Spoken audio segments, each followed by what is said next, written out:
വിദ്യാർത്ഥികളെ, കുറഞ്ഞത് 100 mm length bar screw jack standard മെത്തേഡിന് വേണ്ടി സ്ക്വയർ ത്രെഡ് നിർമ്മിക്കുക എന്ന വിഷയത്തിലേക്ക് സ്വാഗതം. ഈ ടോപ്പിക്കിന്റെ അവസാനം നിങ്ങൾക്ക് കഴിയും. സെന്ററുകൾക്കിടയിലെ ജോബ് ടേൺ ചെയ്യുക. ത്രെഡ് കട്ടിംഗ് ടൂൾ സജ്ജീകരിച്ച് പ്ലഞ്ച് കട്ട് മെത്തേഡ് ഉപയോഗിച്ച് ത്രെഡുകൾ കട്ട് ചെയ്യുക. ടൂൾ പോസ്റ്റിൽ നെർലിംഗ് tool സജ്ജീകരിക്കുക.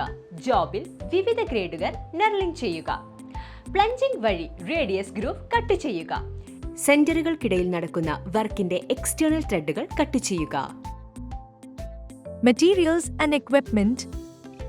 Lathi machine, single point cutting tool, thread cutting die, callipers and micrometers, thread gauge, cutting fluids, grinding fluids. Process. Raw മെറ്റീരിയൽസിന്റെ സൈസ് പരിശോധിക്കുക. ഇത് സ്വതന്ത്ര ചക്കിൽ പിടിച്ച് ഉപരിതല ഗേജ് ഉപയോഗിച്ച് ശരിയാക്കുക.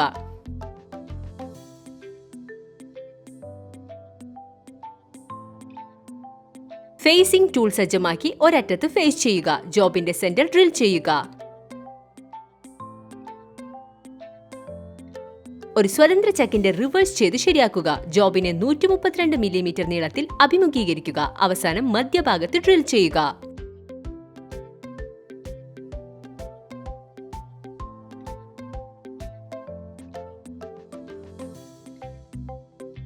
ലാത്ത് സ്പിൻഡിൽ നിന്ന് ചക്ക് പൊളിച്ച് സ്പിൻഡിൽ ഡ്രൈവിംഗ് പ്ലേറ്റ് ശരിയാക്കുക.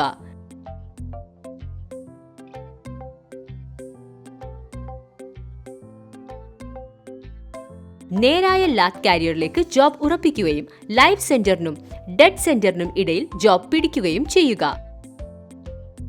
ഫിക്സ് ചെയ്യുന്നതിന് മുൻപ് മധ്യഭാഗത്ത് ഗ്രീസ് ഉപയോഗിക്കുക. Set the RH turning tool and turn diameter 39.8 into 27 land step turn diameter 30 mm for 15 mm length. Turn ചെയ്യുക.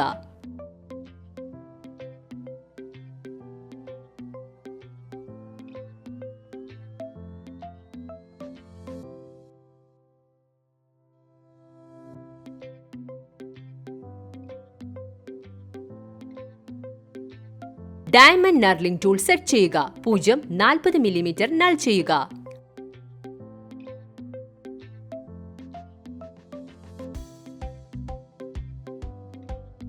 ചാംഫറിംഗ് ടൂളും ചേംഫറും 1x45 ഡിഗ്രി നൾ വ്യത്യാസത്തിൽ സജ്ജമാക്കുക. കാരിയർ ഉപയോഗിച്ച് ജോബ് 0.30 മില്ലിമീറ്ററിൽ പിടിക്കുക.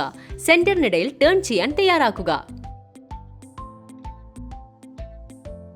Set the RH turning tool and turn diameter 30 mm for 45 mm length and step turn diameter 24 mm for 100 mm length.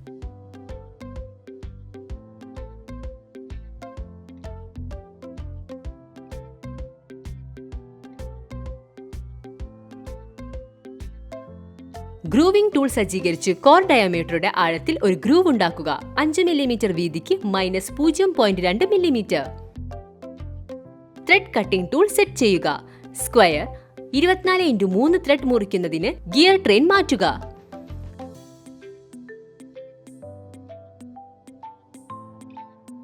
തുടർച്ചയായ cut നൽകുന്ന plunge cut രീതി ഉപയോഗിച്ച് thread മുറിക്കുക.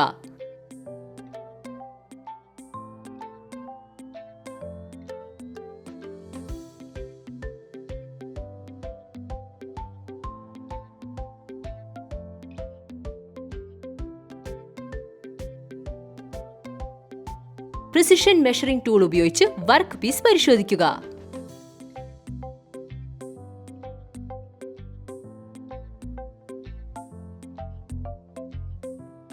ഈ വീഡിയോയിൽ സെന്ററുകൾക്കിടയിലെ ജോബ് ടേൺ ചെയ്യുന്നതും ത്രെഡ് കട്ടിംഗ് ടൂൾ സജ്ജീകരിച്ചത് പ്ലഞ്ച് കട്ട് മെത്തേഡ് ഉപയോഗിച്ച് ത്രെഡുകൾ കട്ട് ചെയ്യുന്നതും ടൂൾ പോസ്റ്റിൽ നർലിംഗ് ടൂൾ സജ്ജീകരിക്കുകയും ജോബിൽ വിവിധ ഗ്രേഡുകൾ നർലിംഗ് ചെയ്യുന്നതും പ്ലഞ്ചിംഗ് വഴി റേഡിയസ് ഗ്രൂവ് കട്ട് ചെയ്യുന്നതും ഒപ്പം സെന്ററുകൾക്കിടയിൽ നടക്കുന്ന വർക്കിന്റെ ബാഹ്യ ത്രെഡുകൾ കട്ട് ചെയ്യുന്നതിനെ കുറിച്ചെല്ലാം നമ്മൾ പഠിച്ചു. എല്ലാ ആശയങ്ങളും എക്സസൈസുകളും നിങ്ങൾ മനസ്സിലാക്കിയിട്ടുണ്ടെന്ന് ഞാൻ പ്രതീക്ഷിക്കുന്നു. ഞങ്ങളുടെ അടുത്ത വീഡിയോകളിൽ ഞങ്ങൾ നിങ്ങൾക്ക് മറ്റൊരു അത്ഭുതകരമായ ആശയം കൊണ്ടുവരും. അതുവരെ സുരക്ഷിതരായിരിക്കും.